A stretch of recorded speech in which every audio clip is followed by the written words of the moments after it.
तुम्ही पाहत आहात MCN न्यूज मराठी।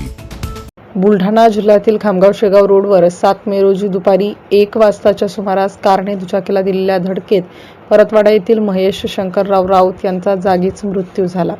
शेगाव रोडवरील ब्रह्मांड नायक मंगल कार्यालयाजवळ खामगावकडून शेगावकडे जाणारी कार क्रमांक HR 50 C 9033 ने शेगावकडून खामगावकडे येणाऱ्या दुचाकी क्रमांक MH 27 M 2462 ला धडक दिली।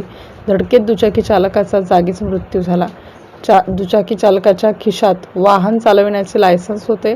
त्यावर महेश शंकरराव राऊत राहणार फॉरेस्ट कॉलनी परतवाडा तालुका अचलपूर असे नाव आहे। तर कार चालकाने घटनास्थळावरून पोबारा केला असून त्याची कार मात्र अपघातस्थळी उभी आहे।